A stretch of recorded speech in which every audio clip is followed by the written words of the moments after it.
So Dollar Tree raised to buy from neutral over at Citi.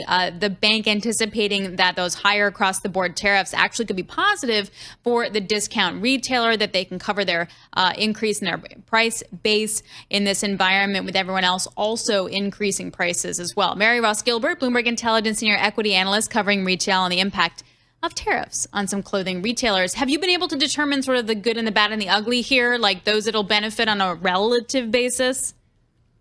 Well, I'm not sure about those who would benefit on a relative basis, because really across the board, most clothing retail brands have shifted their production or their suppliers or where they source the clothing to other countries outside China. Some of the big exposure includes Vietnam, Cambodia. As you know, Vietnam is at 46%, Cambodia at 49%. You also have Indonesia, Malaysia, so all of these Asian countries.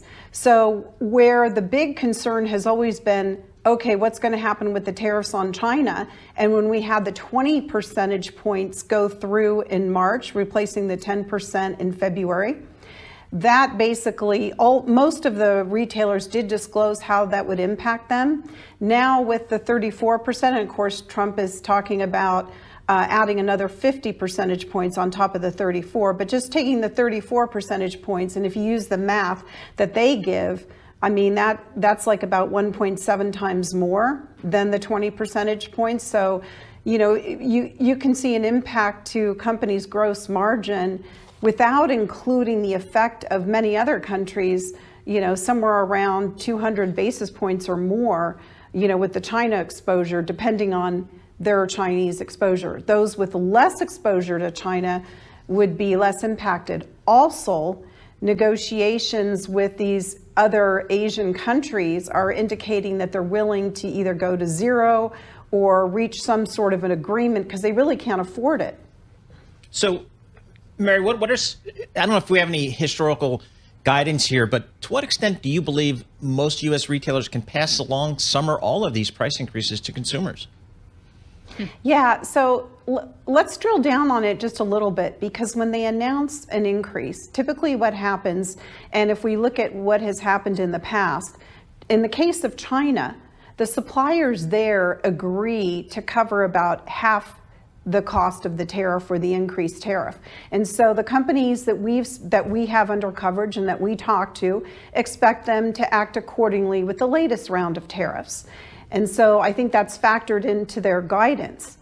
So when you think about the magnitude of the tariffs around the world and what the impact could be, I think there's no way they can hide from not raising prices. So they would have to raise prices. But in theory, basically, if everyone's raising prices and you still then have the cheaper goods, couldn't you steal some market share from that, or is it not a zero-sum game?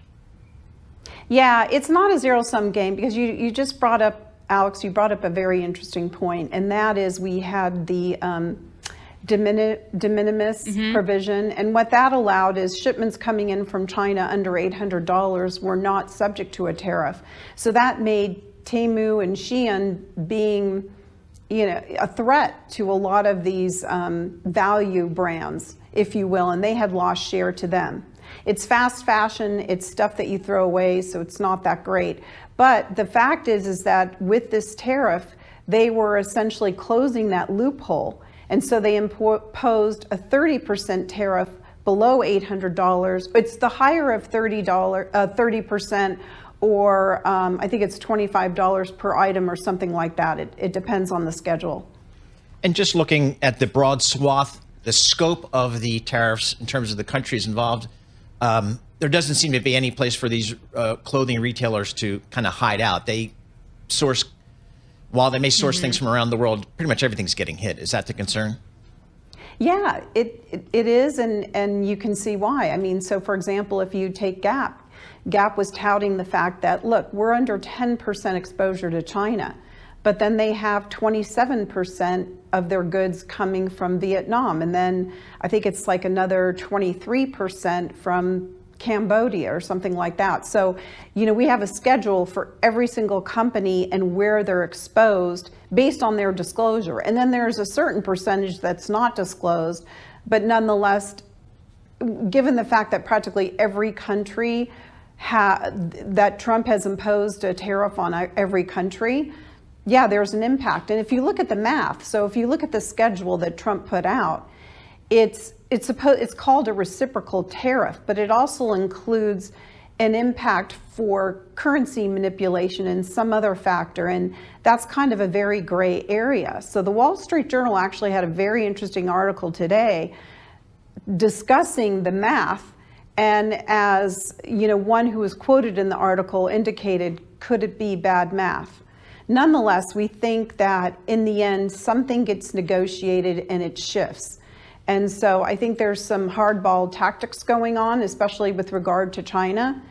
But away from China, it seems like there's an ability to negotiate, and potentially the news could shift very quickly, we think. Yeah, no, absolutely. I mean, we saw this earlier today with the broader S&P. Mary Ross Gilbert, thank you very much. Bloomberg Intelligence, senior equity analyst. She covers all the retailers for us.